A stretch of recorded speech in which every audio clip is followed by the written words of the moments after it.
नमस्कार दोस्तों। तो कैसे हैं आप दोस्तों। आज की ये हॉरर स्टोरी एक भूथा बाथरूम पर है। दोस्तों मेरा नाम सूरज है। ये कहानी है मेरे स्कूल की। तो बात लगभग 18 साल पहले की है, जब मैं स्कूल में पढ़ा करता था। उस वक्त ना तो मोबाइल था और ना ही इंटरनेट था और ना ही कोई अच्छी सुविधाएं थी। हम तब भी बस बैग लेते थे और स्कूल में पढ़ने के लिए जाया करते थे। खैर हम कहानी की तरफ बढ़ते हैं। वैसे तो हमारा स्कूल काफी बड़ा था और कई गाँव से बच्चे वहाँ पर पढ़ने के लिए आते थे, लेकिन फिर भी हमारा स्कूल पूरे शहर में बदनाम था। लोगों का कहना था कि हमारे स्कूल में भूत और प्रेतों का साया है, लेकिन ज्यादातर बच्चे इस बात पे यकीन नहीं करते थे और मैं भी इस बात का कभी भी मैंने यकीन नहीं करता था। मैं तब 8वीं कक्षा में पढ़ता था। उस वक्त मेरी दादी मुझे हर रोज अच्छी अच्छी कहानियां सुनाया करती थी।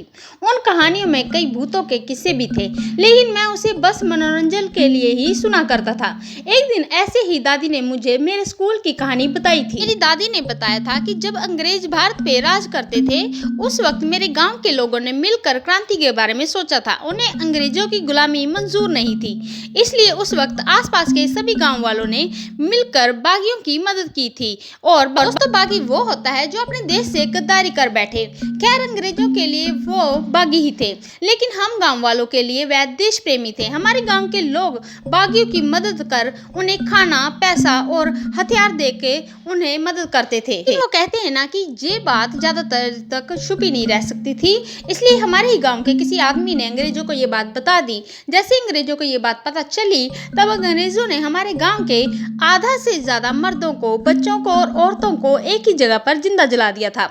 और उसी जगह पे जहाँ से 100 से ज्यादा लोग मरे थे, वहाँ पे हमारा स्कूल बना हुआ था। तो ये थी वो कहानी जो कि दादी ने मुझे बताई थी, लेकिन मैं इस पे बिल्कुल भी यकीन नहीं करता था। कई महीने बीत गए, ठंड का मौसम चल रहा था, इसलिए हमारे स्कूल ने ये तय किया था कि वो बच्चों को वहाँ पर ट्रिप पे ले जाएंगे और हम सब बच्चे और वह ट्रिप पर ले जाएंगे। हम ट्रिप पे कई अनोखी और सुंदर जगहों को देखने वाले थे, लेकिन क्योंकि ट्रिप 2 दिन का ही था, उस दिन सभी लोगों को, बच्चों को काफी सुबह स्कूल में बुलाया गया था।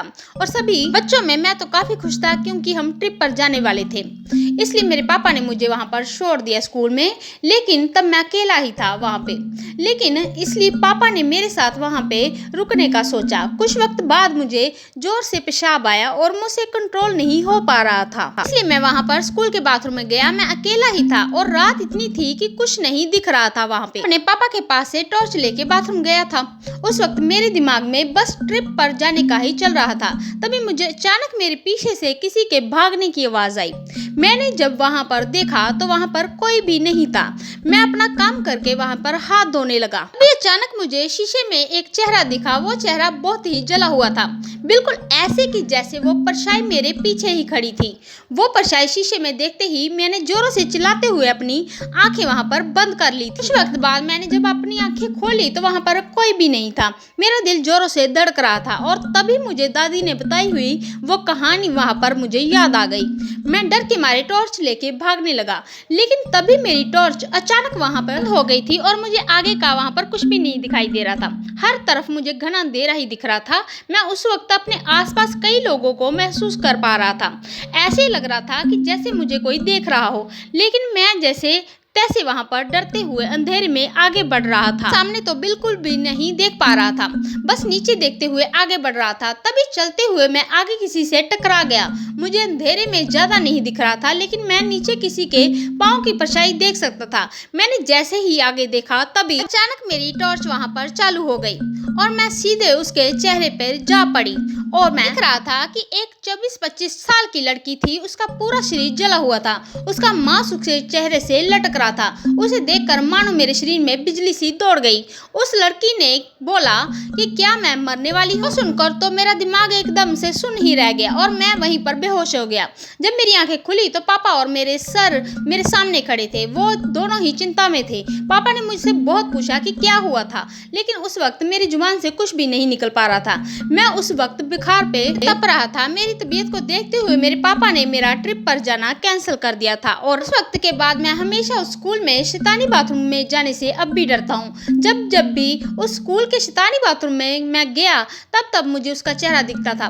खैर, मेरी कहानी वहीं पे खत्म होती है। आशा करता हूँ कि आप सभी को ये कहानी पसंद आई होगी, लेकिन मैं अपने गांव और स्कूल का नाम नहीं बता सकता हूँ, लेकिन हाँ, वो स्कूल आज भी वहीं पर है, जिसे मैं आज भी चीज को याद करके डर जाता हूँ। और एक बात दोस्तों, मैंने ये स्कूल की बात मेरी दादी की बताई हुई थी करीब उस घटना के 2 महीने बाद, लेकिन अगले ही दिन उनकी अचानक मेरी दादी की मौत हो गई थी। उस वजह से मेरा पूरा परिवार सदमे में आ गया था। मुझे आज भी ऐसा लगता है कि मेरी दादी के मरने का कारण मैं ही हूँ। आज तक मैं खुद को माफ नहीं कर पाया हूँ, लेकिन आज तक मैं नहीं जान पाया हूँ कि मेरी दादी की मौत आखिर कैसे हुई थी। तो दोस्तों, कैसी लगी आज की ये हॉरर स्टोरी? ऐसी हॉरर स्टोरी सुनने के लिए आप हमारे चैनल को लाइक शेयर सब्सक्राइब करना ना भूलें। प्लीज़ दोस्तों, हमें आपकी सपोर्ट की बहुत ही ज़्यादा ज़रूरत है, और अगर आपको ये हॉरर स्टोरी पसंद आई है तो इसे अपनी फैमिली के साथ भी ज़रूर शेयर करें। धन्यवाद।